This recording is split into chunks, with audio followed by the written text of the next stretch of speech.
भाजपा के वरिष्ठ नेता जय भगवान शर्मा डीडी के आवास पर हुआ प्रदेश अध्यक्ष नायब सिंह सैनी का नायाब अभिनंदन समारोह। वरिष्ठ भाजपा नेता एवं कुरुक्षेत्र लोकसभा क्षेत्र से संभावित उम्मीदवार जय भगवान शर्मा डीडी द्वारा उनके सेक्टर 5 स्थित आवास पर भाजपा प्रदेश अध्यक्ष नायब सैनी के लिए आयोजित कार्यक्रम विशाल जनसभा में तब्दील हो गया। डीडी शर्मा और उनके पुत्र भाजपा युवा मोर्चा जिला अध्यक्ष रुबल शर्मा ने नायब सैनी का अपने आवास पहुंचने पर पुष्प वर्षा और भव्य आतिशबाजी से जोरदार अभिनंदन किया। इस दौरान सर्व समाज के सैकड़ों लोगों ने इस कार्यक्रम में शिरकत की। कार्यक्रम में विशेष रूप से नायब सैनी के साथ पहुंचे विधायक सुभाष सुधा, प्रदेश महामंत्री पवन सैनी, युवा प्रदेश अध्यक्ष राहुल राणा, जिला अध्यक्ष रवि बतान, धर्मवीर मिर्जापुर के अलावा राजकुमार सैनी, धीरज वालिया, हैप्पी विर्क, जसविंदर सैनी, पेहोवा नप प्रधान आशीष चक्रपाणी भी विशेष रूप से शामिल हुए। इस मौके पर जहां जय भगवान शर्मा डीडी ने अपने भाषण में जबरदस्त अंदाज में तीसरी बार भाजपा सरकार बनने की बात कही, वहीं नायब सैनी ने भी ब्राह्मण समाज और सभी कुरुक्षेत्र वासियों से तीसरी बार डबल इंजन की सरकार बनाने के लिए सहयोग व आशीर्वाद देने की अपील की। नागरिक अभिनंदन समारोह में स्वागत से गदगद नायब सैनी ने सभी का आभार जताते हुए कहा कि यह सम्मान पूरे कुरुक्षेत्र के लोगों का सम्मान है और वह इसे कभी कम नहीं होने देंगे। सैनी ने कहा कि प्रधानमंत्री नरेंद्र मोदी के नेतृत्व में भारत का सम्मान पूरी दुनिया में बढ़ा है। मोदी सरकार की नीतियों के चलते भारत की अर्थव्यवस्था सुदृढ़ हुई है। उन्होंने कहा कि भाजपा सरकार जो कहती है करके दिखाती है। वहीं कार्यक्रम के अंत में उमड़ी भीड़ का जय भगवान शर्मा डीडी और रुबल शर्मा ने आभार प्रकट किया। आज जिस तरीके से शहर के अंदर चाव है और जिस तरीके से लोग ये कहते थे कि ऊपर तो मोदी आएगा लेकिन नीचे बड़ी दिक्कत है, लेकिन जिस दिन से हरियाणा सरकार ने, माननीय मोदी जी ने ऊपर की सरकार ने फैसला किया, क्योंकि क्यों न एक आदमी जो 36 बरादरी को साथ लेके चलता है, जिसने मिरारगढ़ जैसे विपक्ष के हल्के के अंदर बीजेपी को पैदा किया, वहां से एमएलए बने, मंत्री बने और जिन्होंने लोकसभा के अंदर आकर बहुत बड़ा रिकॉर्ड तोड़ के यहाँ से एमपी बने और आज राजस्थान के अंदर जिस तरीके से कांग्रेस के अंदर अशोक गहलोत की तूती बोलती है, आज नायब सैनी जी बीजेपी के अंदर ऐसे तूती बोलेगी। मैं आज खड़े मन से कह देता हूँ, क्योंकि इनके अंदर कोई ईर्षा नहीं है, इनके अंदर कोई द्वेष नहीं है। ये 36 बरादरी को साथ लेके चलते हैं। और साथियों, जब आदमी अध्यक्ष बन जाता है, जब आदमी एमएलए मंत्री बन जाता है, जब मुख्यमंत्री बन जाता है, वो एक बरादरी का नहीं, वो एक पार्टी का नहीं, उसके दरवाजे जो आए वो 36 बरादरी का बन जाता है। तो मैं ज्यादा समय न लेता हुआ हमारे पेया के चेयरमैन, इनकी टीम, जितने अंशी साहबान, जितने पंच सरपंच, जितने जिला परिषद के मेंबर और मेरे साथी टोनी जी, मनीष जी, पवन जी, हमारे मोहनलाल जी, खेड़ी मारकंडा के सरपंच कृष्ण जी, बंताराम जी, जगतराम जी, धर्मेंद्र शर्मा जी, सारी टीम जिन्होंने इतने सोच समय के अंदर लोगों को ये खतरा था भी कभी डीडी शर्मा की क्या टेंशन ना हो। मैंने कहा मैं ट्रेजरी किंग हूँ, इस ट्रेजरी किंग को यदि किसी ने कैश करा तो उसका नाम नायब सैनी है। अब जिन लोगों को ये गलत फहमी है साथियों, आज 100 करोड़ के पास देने के लिए क्या है, मेरे से कई साथी कहते हैं फलाना समाज ने ज्वाइन कर दिया, अगले दिन मेरे पे फोन आता है धर्मशाला में लाख रुपये दो पंडित जी, इससे ज्यादा बड़ा प्रोग्राम करते हैं। पंडित जी और सुधा नहीं, सरकार दे सकती है। सरकार 1 साल के ऊपर है और जिस आदमी ने 100 करोड़ से लेके 1000 करोड़ का सट्टा लाने वाले बाजार में घूमते हैं, मैं दावे से कहता हूँ, मेरे को बहुत लोग कहते हैं कि ऊपर तो मोदी आएगा, नीचे आप ईमानदारी से बताओ, हाथ खड़े करके तो समाज के लोग बैठे, हाथ खड़े करके कि जिस दिन से नायब सैनी बना फर्क नहीं फर्क खड़ा करके कोई भी काम दूसरे साल हट्टी, पहले साल मनोहर लाल जी को भी कुछ और लोग कहते थे और तीसरे साल खट्टी भाई जो तीसरी बारी मनोहर सरकार बनेगी, सारे कार्यकर्ताओं के, सारे 36 बरादरी के जोड़सा पोर्टल नहीं सही है वो नायब सैनी आपको बंद करा देगा और जोड़सा पोर्टल सही है वो लगातार चलेगा, चाहे आपकी रजिस्ट्री बंद का काम है। और इस मंच के माध्यम से मैं एक बात और कह देता हूँ, सैनी साहब मेरे कहते कि बहुत बड़ा प्रॉपर्टी है, बड़ा भगवान होता है, 46 एमएलए स्लम एरिया से बढ़ते हैं। चौधरी देवीलाल ने कहां से राजनीति की, क्योंकि जितने भी लोग अब शहर में बैठे हैं उनके बहुत से बच्चे विदेश में हैं, दूसरे लोग बुजुर्ग हैं। जब आप किसी बड़ी कोठी में बैल मारोगे पहले कुत्ता भौंकेगा, फिर बुजुर्ग कहेगा भाई यदि लैंड ना हो तब तो मैं वोट पाने जा सकता हूँ। 90% पोलिंग स्लम एरिया में इनके नौकर चाकर जितने ड्राइवर मुंशी मुसद्दी छोटा आदमी करता है। तो मैं इस मंच के माध्यम से आपसे रिक्वेस्ट करूंगा, क्योंकि हमने सरकार लानी है, यदि आप इसको अच्छा समझते हैं टोटल हरियाणा की बिना किसी उसके रजिस्ट्री खोल दो, यदि सरकार ना आए तो मेरे को धरती लगा देना। 3 बार नहीं, बार सरकार आपकी पड़ेगी। इस चीज के लिए मैं इस मंच के माध्यम से, क्योंकि प्रॉपर्टी से जुड़े बहुत से हरियाणा के लोग आ रहे हैं, वो कहते हैं आवाज आपने उठानी है। जब सुधा जी आवाज उठाते हैं, अशोक अरोड़ा कहते हैं ये भी प्रॉपर्टी डीलर बन गया। अरे जिस आदमी ने एक प्लाट लेके बेच दिया प्रॉपर्टी डीलर तो वो भी है। काम करना कोई जुल्म नहीं है, ईमानदारी से करो, सारे कार्यकर्ता की इज्जत करो, किसी भी आदमी के साथ दगा न करो। और मनोहर लाल के तो एक बात और सुनना, मैं बात आपको बता देता हूँ। एक कहते हैं ऋषि तो बहुत हुए इस देश में, पर ऋषि वाल्मीकि जैसे ना हुए। कर्ण तो बहुत हुए इस देश में, पर दानी तो बहुत हुए इस देश में, पर कर्ण जैसे ना हुए। सती तो बहुत हुई इस देश में, पर अनुसैया जैसी ना हुई। भगत तो बहुत हुए इस देश में, पर धन्ना जब जैसे न हुए। मुख्यमंत्री और प्रदेश अध्यक्ष तो बहुत हुए इस देश में, पर मनोहर लाल और नायब सैनी जैसे नहीं हुए। क्योंकि इन्होंने जो भी बात पहले लोगों ने मेहनत करी, ये उनको भी साथ लेके चलने आ गए। जिन लोगों ने बीजेपी को खड़ा किया उनको भी साथ, जिन लोगों ने बीजेपी को बनाया, जिस तरीके से चौधरी वीरेंद्र सिंह की बात करते थे, जिन लोगों को इतना बड़ा पद दे दिया पार्टी ने, एक परिवार में से लोग कहते हैं बीजेपी नहीं तीसरे आदमी को पनपने देती। एक आदमी एमपी हो, घर वाले एमएलए हो और उसका लड़का एमपी हो और जींद जैसी बेल्ट हो, तो बीजेपी की देने मनोहर लाल की। मैं इस मंच के माध्यम से, क्योंकि चौधरी वीरेंद्र सिंह की राजनीति मैंने करी थी बीजेपी में, उनको रिक्वेस्ट करूंगा, यदि उनका अपने फ्यूचर देखना चाहते हैं अपने बच्चे का, अपने कार्यकर्ता को, तो उनको बीजेपी का झंडा बुलंद करना चाहिए। गिल्ले शिकवे तो चले रहते हैं। पुणे से मैं आगे की बात करूंगा, जितने साथी आए, जितना का नाम लेने से रह गया, आप 1 बजे से उधर भी गए और 2 बजे से यहाँ भी बैठे हैं। पुणे से मैं पत्रकार के साथियों का, छायाकार का, छत्ती बरादरी के लोगों का और छोटे से लेकर बड़े से कार्यकर्ता को सिर झुका के सलाम करता हूँ। हमारे करण जी भी, क्योंकि बेटी जी की सरसा ड्यूटी है, किसी हमारे सरदार जी लोग कहते नहीं, उनकी राजस्थान ड्यूटी है, तो पार्टी के अंदर सबको साथ लेकर चला जाता है। और एक बात मैं और बता दूं, मीडिया ने रिपोर्ट दे दी, लोग तो कहते हैं 2 जगह कांग्रेस आएगी, 5 की 5 जगह बीजेपी आने जा रही है। आज तो लोग एक बात करते हैं। और पुणे से किसी भी कोई हमारा मतभेद नहीं है पार्टी के अंदर में सुधा के साथ। सुधा को टिकट दे पार्टी, किसी दूसरे को दे, हमें दे, किसी को भी दे। आदमी धर्म से बड़ा जरा होता है, जिस पार्टी में खड़े पार्टी का साथ देना चाहिए।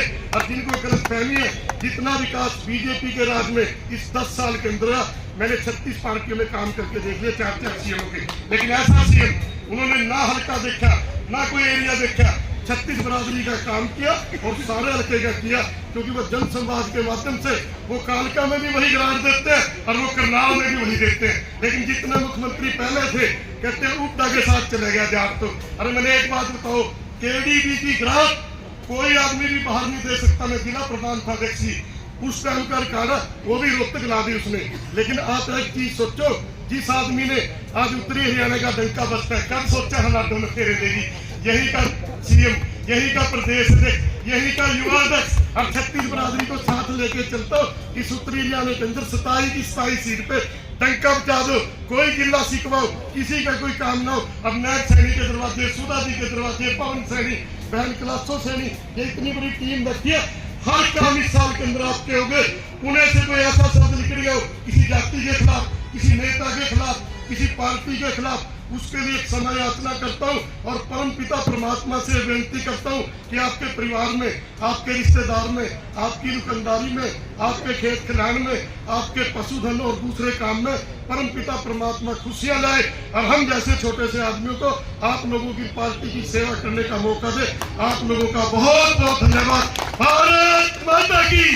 आदरणीय नरेंद्र मोदी जी ने, आदरणीय जगत प्रकाश नड्डा जी ने, हरियाणा के लोकप्रिय मुख्यमंत्री आदरणीय मनोहर लाल जी ने जिस सोच को समझ करके ये जिम्मेवारी, बड़ी अहम जिम्मेवारी मेरे सर के ऊपर दी है, और ये पगड़ी आज जो कुरुक्षेत्र ने मेरे सर के ऊपर रखी है, मैं वो आशीर्वाद आज कुरुक्षेत्र के लोगों से और ब्राह्मण समाज के चरणों में आया हूं कि वो आशीर्वाद मुझे दे कि जिस सोच के आधार के ऊपर ये पगड़ी दी है, ये सम्मान दिया है, इसको मैं 100% पूरा कर सकूं।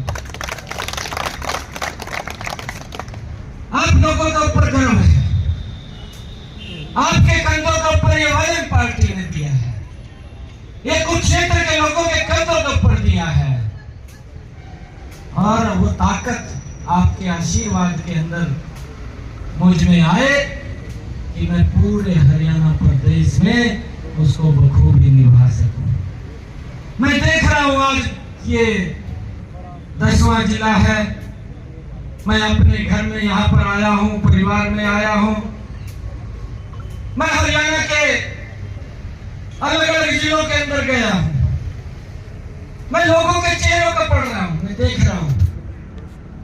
लोगों ने एक बात साफ कर दी है कि ये जिम्मेवारी जो आपने दी है इसका ठोक करके पहरा हम खड़े होकर के देंगे और 2024 के चुनाव के अंदर 10 की 10 लोकसभा की सीटें जीत करके तीसरी बार नरेंद्र मोदी जी को प्रधानमंत्री बनाएंगे। और भाई ये भी स्पष्ट नजर हो गया है, ये भी स्पष्ट दिखाई दे रहा है कि 2024 के अंदर मनोहर लाल जी के नेतृत्व में तीसरी बार भारतीय जनता पार्टी बड़े मेंडेट से सरकार बनाएगी। भाई मनोहर लाल जी ने छोटे काम नहीं किए, जबरदस्त काम किए हैं, सुधार के काम किए हैं। आदरणीय मुख्यमंत्री जी बोलते हैं कि कांग्रेस भी शासन चलाती थी, अगर हम भी उसी तरह के ऊपर चलाएंगे तो उसमें हमारे में क्या फर्क है। लोगों को सुविधा मिलनी चाहिए, कहीं पर भी दिक्कत नहीं आनी चाहिए, और उसको लेकर के आदरणीय मुख्यमंत्री जी निरंतर लगे हुए हैं। अगर कहीं कोई दिक्कत आती है उसके अंदर सुधार किया जाता है।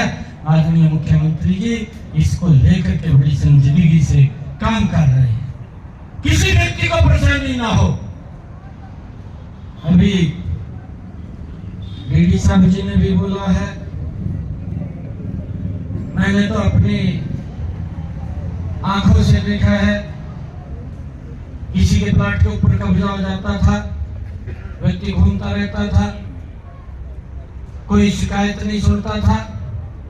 परंतु जो प्रॉपर्टी आईडी है आदरणीय मुख्यमंत्री जी ने जो लागू किया, मैं आप लोगों के बीच में आज एक बात कह रहा हूं, किसी व्यक्ति को किसी प्रकार की चिंता करने की जरूरत नहीं है। ये प्रॉपर्टी आईडी आप लोगों के लिए एक मील का पत्थर साबित होगी। इसके अंदर जो भी भ्रष्टाचार है वो सारे के सारे दुरुस्त हो जाएंगे।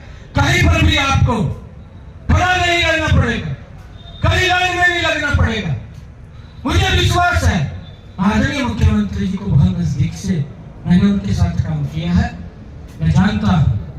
और अगर कहीं किसी को दिक्कत आए तो घर में बैठे हुए उस व्यक्ति को वो सुविधा मिलनी चाहिए। उसको ऑफिस के चक्कर नहीं काटने पड़ेंगे, अधिकारी के चक्कर नहीं काटने पड़ेंगे। नहीं तो फंड लेने के लिए भी पटवारी के घर के चक्कर काटने पड़ते थे। आज अगर फंड भी लेनी है आप घर में बैठ करके निकाल सकते हैं। अगर प्रॉपर्टी की आईडी की आवश्यकता है तो ये जब दुरुस्त हो जाएगा पूरा, तो आप घर में बैठ करके निकाल सकते हैं। किसी को भी दफ्तर के चक्कर काटने की आवश्यकता नहीं है। भाइयों, मनोहर लाल जी एक बड़ा गुड गवर्नेंस हरियाणा के अंदर एक सुधार का काम कर रहे हैं और इसको फॉलो भी अन्य राज्य कर रहे हैं देश के अंदर। ये कोई छोटी बात नहीं है। ऐसा मुख्यमंत्री हरियाणा प्रदेश को मिला है। 24 घंटे में से जो 18 घंटे लोगों की चिंता करता है, उनके विकास की चिंता करता है, उनके कार्यों की चिंता करता है। मनोहर लाल जी के नेतृत्व में पहली सरकार चली है। मैं देखता हूं सरकार गरीब से भागती थी, मनोहर लाल जी गरीब को ढूंढ करके सरकार की योजना के साथ जोड़ने का काम कर रहे हैं।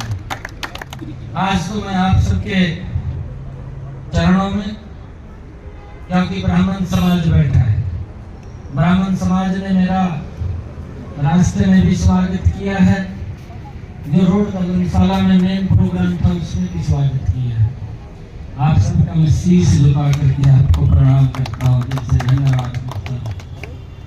और मुझे अपील है कि जो आपका आशीर्वाद है, क्योंकि यहाँ से पूरे हरियाणा प्रदेश के अंदर ये भगवान श्री कृष्ण की धरा है और भगवान श्री कृष्ण ने इसी भूमि से ज्ञान का संदेश दिया, इसी भूमि से कर्म का संदेश दिया।